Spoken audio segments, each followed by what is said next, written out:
যখন সবাই ঘুমিয়ে যাবে, বিবিকে হাতটা ধরে এমন জায়গায় যাবেন যেখানে বেগানা পুরুষ দেখবে না, আস্তে করে হাঁটবেন পূর্ণিমার রাতে বা সান্নি ফরতিনি হাঁটবেন। তার অনেক ভালো লাগবে। তার মনের অনেক কথা আছে যেগুলো সে ঘরে বলতে পারে না, অনেক সময় বলতে পারে না। যখন তার হাতটা ধরে আপনি হাঁটবেন, তারা অনেক অসহায়, তারা সব কিছু ছেড়ে আপনার ঘরে চলে এসেছে। বিবিকে নিয়ে সফরে যাওয়া সুন্নাহ। অনেক ওলামায়ে কেরামকে আমি দেখেছি যেখানেই যায় সাথে বিবি নিয়ে যায়। হাজার সুন্নাহ।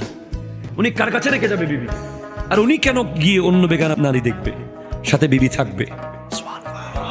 আমার নবীজি বিভিন্ন সফরে যাওয়ার সময় একজন না একজন আমাদের মাকে সাথে নিয়ে যেতেন।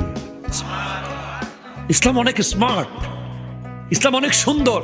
স্মার্ট মানে বিবিকে ফেসবুকে ছবি দিয়ে তোমার বাবি, এটা স্মার্ট না। নাউজুবিল্লাহ, জোরে বলেন না। ফেসবুকে বিবির ছবি দিয়ে তোমাদের ভাবি সাহেবা, আমি আর সে, এগুলো সুন্নাহ না। সুন্নাহ হচ্ছে পর্দার মধ্যে আপনি আপনার বিবি সাহেবাকে নিয়ে কক্সেস বাজার যান, ঠিক কিনা? জোরে বলেন।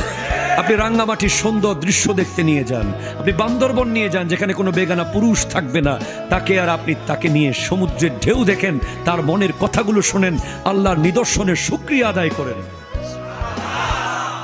সেও মানুষ, সে আজীবন চুলাঘর থেকে বের হবে না, এটা তার উপর জুলুম, ঠিক কিনা? কথা জোরে বলেন। বৃষ্টি যখন পড়ে, বৃষ্টিতে ভিজা সুন্নাহ।